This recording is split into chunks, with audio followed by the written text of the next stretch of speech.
Hi hello అందరికీ నమస్కారం. Welcome to our channel. నేను ఆదిత్య. జగన్మోహన్ రెడ్డి లాంటి అసమర్థుడి వల్లే వైఎస్ఆర్సీపీ ఈరోజు ఇలాంటి పరిస్థితిలో ఉందని, కొన్నాళ్ళు మీరు మాట్లాడకుండా సైలెంట్గా ఉంటే బెటర్ అని, మీకు అసలు మాట్లాడే అర్హత కూడా లేదంటూ మంత్రి గొట్టిపాటి రవికుమార్ చేసినటువంటి వ్యాఖ్యలు ఇప్పుడు నెట్టింట వైరల్ అవుతున్నాయి. మరి ఈ అంశం గురించి మాట్లాడడానికి ప్రస్తుతానికి మనతో పాటు స్టూడియోలో ఉన్నారు ప్రముఖ సీనియర్ జర్నలిస్ట్ అలాగే రాజకీయ విశ్లేషకులు జగదేవ్ గారు. సో సార్ని అడిగి తెలుసుకుందాం. సార్ నమస్కారం. సార్ నమస్తే సార్, గొట్టిపాటి రవికుమార్ మంత్రిగా ఉన్నటువంటి ఆయన జగన్మోహన్ రెడ్డి మీద చేసినటువంటి వ్యాఖ్యలు మనం చూస్తూనే ఉన్నాం. సో మీరు చేసినటువంటి అసమర్థ పాలన వల్లే వైఎస్ఆర్సీపీకి ఈరోజు ఇలాంటి పరిస్థితి వచ్చిందని, కొన్నాళ్ళు మీరు మాట్లాడకుండా ఉంటే బెటర్, అసలు బేసిక్గా మీకు మాట్లాడే అర్హత కూడా లేదంటూ ఆయన చేసినటువంటి వ్యాఖ్యలు అసలు ఏ విధంగా తీసుకోవచ్చు? ఆయన ఏ ఉద్దేశంతో ఆ మాటలు అన్నారు? ఏ ఉద్దేశం అంటే గత 5 ఏళ్లలో ఏది చేయలేదండి. అంటే అందరికీ తెలిసిన ఓపెన్ సీక్రెట్. ఆయన చేసింది ఎంతసేపు పథకాల కోసమే ఆలోచించాడే తప్ప వేరేది ఏమీ ఆలోచించలేదు. ఒక మినిమం మౌలిక సదుపాయాలకు సంబంధించి కూడా ఏం ఆలోచించలేదు. మీకు పైసలు ఇచ్చిస్తున్నాం, మీరు బతికేస్తున్నారు అంతే. ఇప్పుడు ఆ పైసలకి ఇస్తే మార్కెట్లోకి వెళ్ళి కొనుక్కోవాలంటే పప్పు ఉప్పు రావాలిగా. పప్పు ఉప్పులు ఎక్కడి నుంచి వస్తాయి? డైరెక్ట్ పైనుంచి ఊడిపడతాయా? పండించాలిగా. ఆ పండించే రైతుకు సంబంధించి నీరు అందించాలిగా. అవేమీ లేదే. డబ్బులు ఇచ్చేస్తున్నాం, మూసుకోండి. ఇట్లా డబ్బులు ఇవ్వడం, వెనక నుంచి వేరే రూపంలో 10 రూపాయలు ఇస్తే 100 రూపాయలు లాక్కోవడం. అందరికీ ఆఖరికి అంటే రెవెన్యూ జనరేటర్స్ అనొచ్చేమో మన అలవాటు ఉన్న వాళ్ళని, ఎవరెవరైతే తాగుతున్నారో వాళ్ళని నిజంగా రెవెన్యూ జనరేటర్స్ అనొచ్చు. వాళ్ళు రెవెన్యూ జనరేట్ చేయబట్టే కదా, అది లేకపోతే ప్రభుత్వాలు కూలిపోతున్న విషయం మనకు తెలుసు కదా. సో వాళ్ళు కూడా తిట్టుకునే పరిస్థితికి వచ్చింది కదా. సో ఇక్కడ గొట్టిపాటి వారు చేసిన వ్యాఖ్యలు గతంలో కూడా చాలా గట్టిగానే పంచులు ఇచ్చేవారు. అయితే ఇప్పుడు ఆయన్ని జగన్మోహన్ రెడ్డి గారు మాట్లాడుకోండి, నోరు మూసుకోండి అన్నట్టుగా ఏదో స్టేట్ థంబ్నెయిల్స్ పెడుతున్నారు. అంత తీవ్ర వ్యాఖ్యలు అయితే ఆయన చేయలేదు. మీరు మాట్లాడుకుని ఉంటే బాగుంటుంది బాబు, ఎందుకంటే ఆల్రెడీ నిన్న జగన్మోహన్ రెడ్డి గారు స్టేట్మెంట్ ఇచ్చారు. ఇప్పటికే ప్రజల్లో ఒక చర్చ మొదలైంది. అరే మా జగన్ ఉంటే ఇప్పటికే మా అమ్మఒడి మాకు వచ్చుండేది, మా నాన్నఒడి మాకు వచ్చుండేదని పాపం తీవ్ర నిరాశలతో చెప్తున్నారు. జగన్ ఉంటే ఇప్పటికి అన్నీ మాకు సక్రమంగా వచ్చేవి. ఆ చర్చ ఆల్రెడీ మొదలైందని ఆయనగా గొప్పగా చెప్తున్నారు. అసలు నిజంగా కూటమి ప్రభుత్వము నిజంగా వాళ్ళు చేసినట్టుగా వీళ్ళు ఒక్కసారి యూటర్న్ తీసుకుని వాళ్ళ బిహేవ్ చేస్తే ఇప్పటికీ ఇంకోలాగా ఉండేది రాష్ట్రం. ఇంకేం చేయకుండా అంటే న్యూస్లో ఉండాలి, పార్టీ మనుగడలో ఉండాలి అనే తాపత్రయంతో ఏవేవో మాట్లాడుతున్నారనే విషయం అర్థమవుతుంది. సో ఆ వ్యాఖ్యలకు సంబంధించి గొట్టిపాటి వారు ఈ వ్యాఖ్యలు చేశారు. ఇప్పుడు ఏదమ్మా ప్రాజెక్ట్ సంబంధించి ఇప్పుడు గుండ్లకమ్మ వెలిగొండ ప్రాజెక్టుకు సంబంధించి ఏదైతే ఉందో అది ఎప్పటి నుంచో ప్రాబ్లం ఉంది. గడిచిన ప్రభుత్వం ఎవరున్నారు? పట్టించుకున్నారా? లేదు. అలాగే గుండ్లకమ్మది కూడా ఒక గేటు గోడ ప్రాబ్లం అయింది, పట్టించుకున్నారా? లేదు. ఆ తర్వాత ఏది అన్నమయ్య డ్యామ్ది, అది కూడా ప్రాబ్లం అయింది, ఏమైనా పట్టించుకున్నారా? లేదు. ఇప్పుడు కనీసం ఆయన విజిట్ చేసి సమీక్షించినట్టుగా ఓకే పెర్ఫార్మెన్స్ చేయొచ్చు కదా.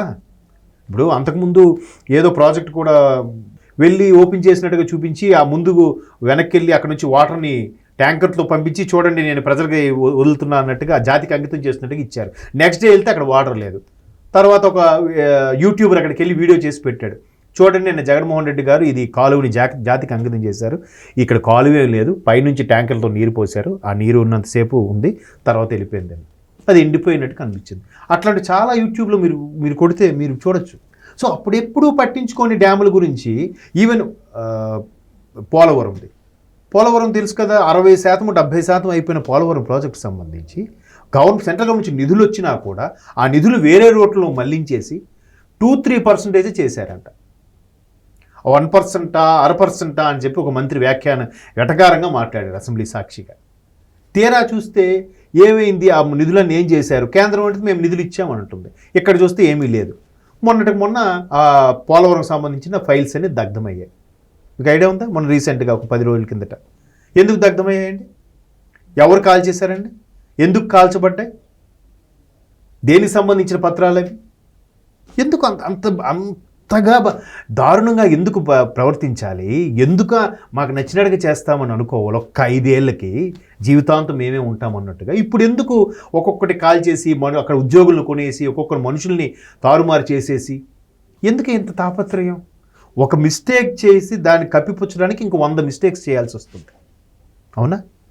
ఇప్పుడు ఆయన అదే అంటున్నాడు, బాబు మీ కార్యకర్త ఎవడో మీరు కొట్టుకొని ఒకటి చేయి నరికితే మీరు ఢిల్లీ వరకు ధర్నా చేశారు, సొంత బాబాయ్ అని చెప్తే కనీసం ఒక్కరోజు ఒక మౌనం కూడా పాటించలేదే, నిరసన కూడా తెలియజేయలేదే. ఎవరు నమ్ముతారు? ప్రజలకు అన్నీ తెలుసు, అందుకే సైలెంట్గా ఓటేసేసారు. ఎన్ని యూట్యూబ్ ఛానల్స్, ఎన్ని శాటిలైట్ ఛానల్స్ ఊదరగొట్టినా కూడా వాళ్ళకి తెలుసు, బాబు ఇదంతా మసిపూసి మారేడికాయ చేస్తున్నారా బాబు దీన్ని. ఇప్పుడు ఆయన అదే అంటున్నాడు, ఇవన్నీ తెలుసు బాబు, మీరు మాట్లాడకుండా ఉండండి, ఆ కాస్త గౌరవమైన దొక్కుతుంది మీకు. గుండ్లకమ్మ, పులిచింతల, అన్నమయ్య, పోలవరము, వెలుగొండ ఈ ప్రభుత్వం పట్టించుకోలేదు, కనీసం గేట్లు ధ్వంసమవుతున్నా, గోడలు బేట్లు వారుతున్నా పట్టించుకోలేదంటే మొన్నటి వరకు ఎవరి ప్రభుత్వం ఉందబ్బా? ఇదే చిన్న ఎగ్జాంపుల్ చెప్తా. తెలంగాణ ఉద్యమం పీక్గా ఉన్న టైంలో కిరణ్ కుమార్ రెడ్డి గారు కదా అప్పుడు ఉన్నారు, రాజశేఖర రెడ్డి గారు చనిపోయి తర్వాత ఒక 1 year అనుకుంటా రోషయ్య గారు ఉన్నారు. రోషయ్య గారు మళ్ళీ తప్పుకొని కిరణ్ కుమార్ రెడ్డి గారు వచ్చారు. సో కిరణ్ కుమార్ రెడ్డి గారి గవర్నమెంట్ రాగానే పర్టికులర్గా ఒక ఛానల్, ఒక పేపరు ఓల్డ్ సిటీలో ఈ విధంగా ఒక ముస్లిం బాలికల పాఠశాల ఇంత దీనావస్థలో ఉంది, దీనికి ప్రభుత్వం పట్టించుకోవట్లేదు, కిరణ్ కుమార్ రెడ్డి నిర్లక్ష్యం వల్లే అదేందని. ఆయన వచ్చి 4 రోజులు అయిందా? గత ప్రభుత్వం ఎవరిది ఉంది? రాజశేఖర రెడ్డి గారిగా. 2009లో రాజశేఖర రెడ్డి గారు సీఎం, అంతకుముందు 2004-9 వరకు రాజశేఖర రెడ్డి గారే సీఎంగా. అక్కడ రాసిన ఆర్టికల్ రాసిన వ్యక్తి ఎవరు? ఎందుకలా రాస్తారు?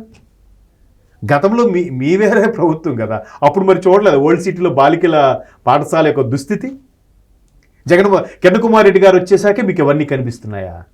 అలాగే మొన్నటి వరకు ఉండి ఏప్రిల్ ఎండింగ్ వరకు కూడా పూర్తిగా అధికారంలో ఉన్న వాళ్ళు ఇప్పుడు ఒక్కసారిగా వెలుగొండ ప్రాజెక్టు పట్టించుకోవట్లేదు, గుండ్లకమ్మ పట్టించుకోవట్లేదు, పులిచింతలు పట్టించుకోవట్లేదు, బాబు గారు ప్రభుత్వం విఫలమయ్యింది అని అంటే వచ్చి ఇంక 3 నెలలు అవ్వలేదు, 2 నెలల పైన అయింది ఆయన ప్రమాణ స్వీకారం చేసి. ఎట్లా మాట్లాడతారు? అందుకే ఆయన శుతిమెత్తగా చెప్పాడు, అయ్యా మీరు కొన్ని రోజులు మాట్లాడకుండా ఉండండి, ఎందుకు ఇవన్నీ, మాట్లాడకుండా ఉంటేనే బాగుంటుంది అంటే. ఒకప్పుడు మరి ఆయన టీంలో ఉండి వచ్చిన వ్యక్తే తర్వాత ఇటు వచ్చాడు ఆయన, ఇప్పుడు అర్థం కాన్స్టిట్యూషన్ అనుకుంటా గుర్తుపట్టి వారు. సో అట్లాగా ఒక్కొక్క స్టేట్మెంట్లు ఇస్తుంటే అరే ఏంటిది, గతంలో ఇన్ని జరిగాయి కదా, ఒక మాస్క్ ఇవ్వలేదని ఒక డాక్టర్ స్థాయి ఉన్న వ్యక్తిని, అంత మేధావిని చంపేశారే, ఒక ఎవడో వచ్చి ఒక కత్తిపోట్లకు గురయ్యాడని చెప్పి రాష్ట్రంలో అరాచకం పెరిగిపోతుంది, దాడులు జరిగిపోతున్నాయి, రాష్ట్రపతి పాలన విధించండి, దీని మీద కూడా అప్పీల్ చేశారుగా. ఏం మాట్లాడుకుంటాం మరి, ఇంకా ఢిల్లీ వెళ్ళారు. సో ఇవన్నీ చూస్తే ఒక్కొక్కసారి ఆశ్చర్యం అనిపిస్తుంది, ఒక్కొక్కసారి అమ్మో మనం అనుకుంటాం కానీ మనకు తెలిసిన 1%ఏరా, ప్రజలు ప్రతిదీ అబ్జర్వ్ చేస్తాడు, ఒక్కొక్కడు ఒక్కొక్క ఆలోచన విధానంతో ఉంటాడు. మీరు అబ్జర్వ్ చేయండి, అర్బన్ ఏరియాలో కన్నా రూరల్ ఏరియాలో ఉండే వాళ్ళు చాలా మేధావులు, నిజంగా చెప్తున్నా. వాళ్ళు ఒక రచ్చబండ ఒక చెట్టు కింద కూర్చొని మాట్లాడుకుంటుంటారు రూరల్ ఏరియా వాళ్ళు, ఒక్కొక్కడు ఒక్కొక్క అభిప్రాయం చెప్తారు. వాడంట తెలిసిలేరా వీడు అందుకే ఎందుకు వెళ్ళాడు, అక్కడ వీళ్ళని కలవడానికి వెళ్ళాడు రా అంటాడు, ఇదేదో పక్క నుండి చూసినట్టు. అంటే అలా అంత వాస్తవానికి దగ్గరగా మాట్లాడుకుంటుంటారు. మనం మీడియాలో ఉండి జర్నలిజంలో ఉండి ఎవడో మన స్ట్రింగరో, రిపోర్టరో, స్టాఫరో ఇన్ఫర్మేషన్ ఇచ్చి దాని ద్వారా కొద్ది కూపీలాగి స్థానికంగా ఉన్న వాళ్ళు మాట్లాడుతూ వచ్చిన ఇన్ఫర్మేషన్ వాడు ఎప్పుడో గెస్ చేసేసి ఉంటాడు. వాడి అభిప్రాయాన్ని మనం బయట తీసుకొని చెప్పి ఇక్కడ మనం న్యూస్లో వేసుకోవాలి కదా. సో మరి వాడు ఎంత మీద వాడికి ఎన్ని తెలుసు, మనం వాడు తెలియదు అనుకుంటున్నాం. ఇవాళ అరచేతిలో ఫోన్ ఇచ్చాక మనకన్నా 10 రెట్లకు వాడే ఆలోచిస్తున్నాడు. వాడికి ప్రెషర్లు, టెన్షన్లు, ట్రాఫిక్లు ఉండవు. వాడు పొద్దున్న లేచాడా, ఆడు పని అది చేసుకున్నాడా, వ్యవసాయం చేసుకున్నాడా, లేదా కూలి పని చేసుకున్నాడా, లేదంటే భోజనం చేశాడా, రిలాక్స్గా ఉంటాడు, నిశ్చింతగా పడుకుంటాడు. వాడికి అన్నీ తెలుసు. తెలియదని మనం మనకు అన్నీ తెలుసు అనుకోవడం, మనకే ఏమీ తెలియదు కదా. సో వాళ్ళన్నీ అబ్జర్వ్ చేస్తుంటారు, చూస్తుంటారు. ఇది కూడా అలాగే నడుస్తూ ఉంటుంది.